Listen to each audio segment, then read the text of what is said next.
C'est une autre épidémie à laquelle font face les hôpitaux français. Les cyberattaques, elles sont de plus en plus nombreuses.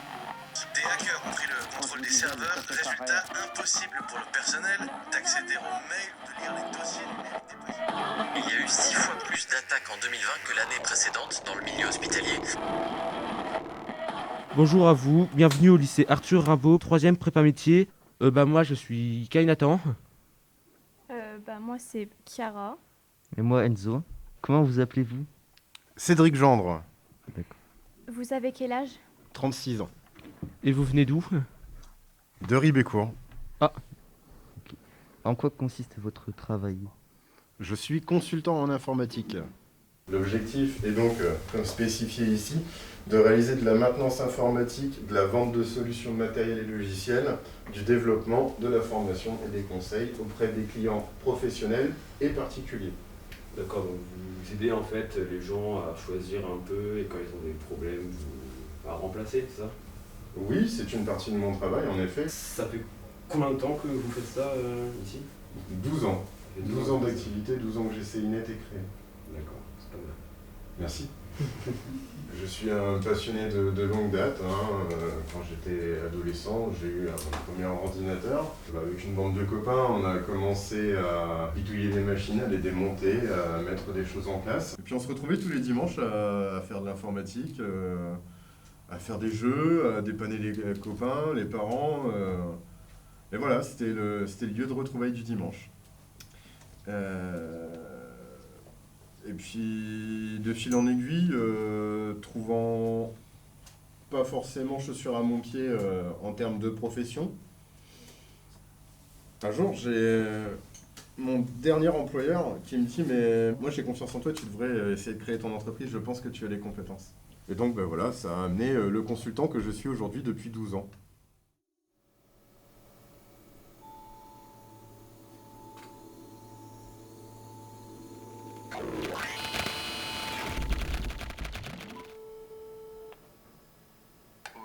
Bonjour, je suis bien chez Informatom. J'ai un grand problème avec mon PC et j'étais en train de regarder les différents sports qu'il y a dans le monde et ça a mis direct error. Avez-vous un virus ou quelque chose Non. Non, j'ai rien téléchargé. Quelle est votre adresse? Je suis au lycée Arthur Rimbaud, salle 146, à Ribécourt. D'accord. On arrête tout de suite. Ok, merci. Bonjour, agence Informatom, je suis Tom et vous voici mon acolyte Bobine. Moi-même, je suis présent. Alors, oh là là, qu'est-ce que c'est que ce bordel? Vas-y, je te laisse en charger, mon Bobine. Qu'est-ce qui s'est passé? Le problème est réglé. Voilà, problème réglé. 150 €, monsieur.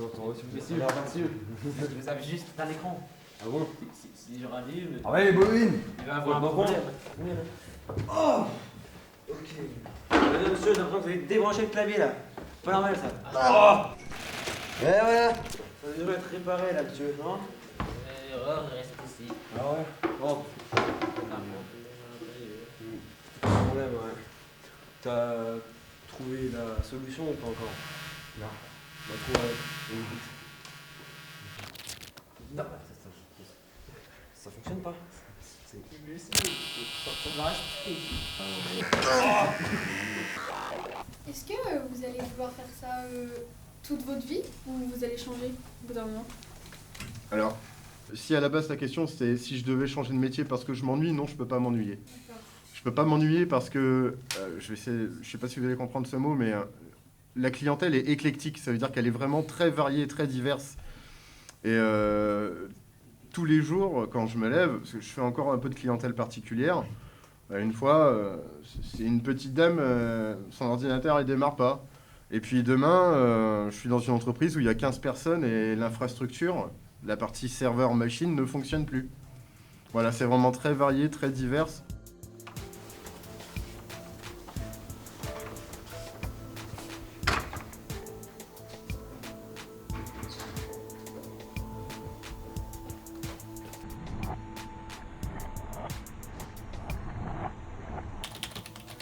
Le hacker, son objectif, c'est de casser l'ensemble des sécurités qui sont mises à disposition en l'état actuel des choses. Il y a même des hackers qui sont recrutés par de grandes entreprises pour tester leur système en amont.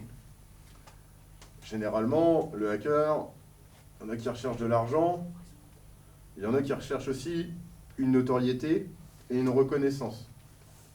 En faisant cela, en cassant un logiciel ou une protection qui vient de sortir, cela leur ouvre des portes. Bonjour. Bonjour. Bonjour. Bonjour monsieur. Vous êtes que ça aujourd'hui? Non, il y a Enzo et Théo qui vont arriver, mais ils ont un peu de retard. Bonjour, est-ce que vous m'avez en retard? Allez, on dépêche. Installez-vous. Sortez vos cahiers. Je vais faire l'appel. Qu'est-ce qui se passe avec Chronos? Ça marche pas? Quelqu'un s'y connaît en informatique? Non. Personne? Non, désolé. Je vais voir à côté si c'est la même chose. Ok. Enzo, enlève tes gants. Restez calme. Monsieur. Les gars, qui a là? Ouais, mon téléphone, c'est Mon téléphone, il marche pas non plus. Mon téléphone, il marche pas, frère. Wesh, il s'allume plus. Tom, tu te connais en informatique, tu peux pas essayer de nous aider? Il y a que toi qui s'y connaît en informatique ici. On n'a aucune idée de ce qui se passe là, les gars. Ah ouais, mais t'as un informaticien en carton alors. Mais n'importe quoi. Là, c'est compliqué de savoir ce qui se passe là. Du coup, on a même pu faire l'appel. Tu peux même plus utiliser mon téléphone là, tu le reprends celle de Wish. Moi aussi, C'est vraiment frère.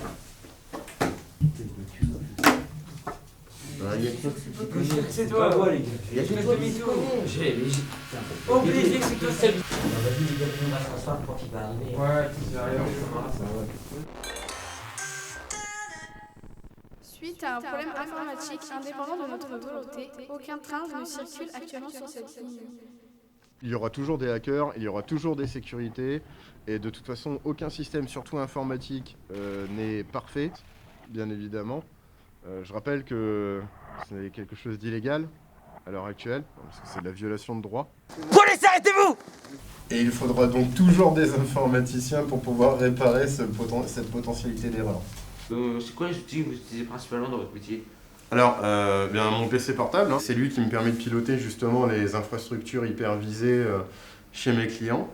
Ensuite, là à disposition, j'ai ma petite trousse à outils avec tournevis et pince coupante hein, qui me permettent aussi de faire de l'intervention qu'on va appeler plutôt de niveau 1, c'est-à-dire de l'intervention de base, le remplacement du disque dur par un disque SSD pour que la machine aille un peu plus vite, ou le rajout de mémoire vive à l'intérieur. Voilà.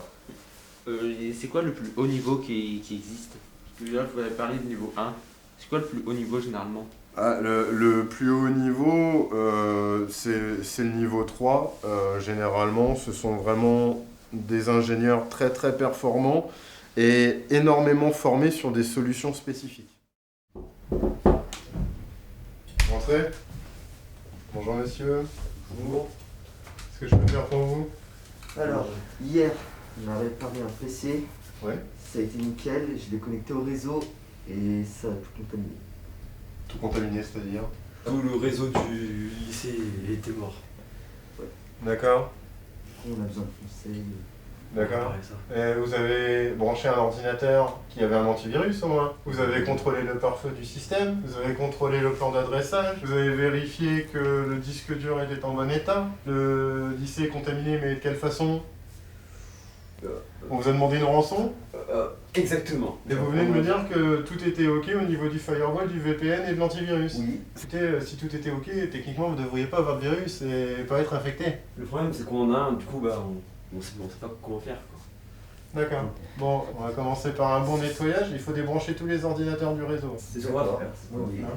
Avec un bon antivirus et puis bien nettoyer. Et essayer de passer à un logiciel de décryptage aussi. Vraiment, ça va bien se passer. Au pire, vous remettez les sauvegardes. Voilà, messieurs. Merci. Merci. Allez, bon courage à vous. Merci. Au revoir. Au niveau des PC, parce que je vois aussi que vous avez une grande connexion d'anciens PC ici. Ouais. Lequel êtes-vous le plus fier d'avoir et Voilà. Ça c'est ce qu'on appelle encore des machines récentes. Celui-ci, c'est un 286 et il est plus vieux que moi. Ah oui. Et ici, on a un 486 SX qui est en version portable, qui est une pièce rare et que j'affectionne beaucoup. Une très belle pièce. J'ai remarqué comment les consoles étaient classées. Par génération, non. C'est bien. Parce que là, il y a des années 80, 90, 95. Ouais, donc tu avais raison, 96, 94. Et laquelle console là êtes-vous le plus fier d'avoir en main? On est tous attachés à des souvenirs d'enfance, donc la Nintendo NES et la Master System sont pour moi des consoles que j'affectionne beaucoup. Et alors, des vieux ordinateurs, des vieilleries aussi moi, chez toi? Des vieilles consoles, moi. D'accord. Et ta plus vieille console, c'est quoi? C'est la 64, il me semble. Ah, ta plus vieille console est une Nintendo 64. Et j'ai aussi la Super Nintendo, mais elle est chez ma grand-mère, c'est pas chez moi exactement. Et laquelle tu préfères? En vrai, c'est la PlayStation 1. Hein. Pour l'instant, c'est la 64 et la PlayStation 1. On est déjà sur des consoles next generation. Oui, oui. On joue pas de la même façon avec une Super mais Nintendo. pour l'instant, c'est celles avec que j'ai commencé petit. D'accord. Et ben c'est bien parce qu'en fait, on a un peu l'impression que tu fais un peu la même chose que moi. Conservateur des premières consoles sur lesquelles tu as pris beaucoup de plaisir. Et qu'est-ce qui t'ambitionne à faire ça? Pourquoi tu veux faire ça? Je sais pas, j'aime bien les anciens jeux, tester des anciennes choses. Ouais, ça s'appelle la passion, je crois. Ouais. Ah, c'est bien.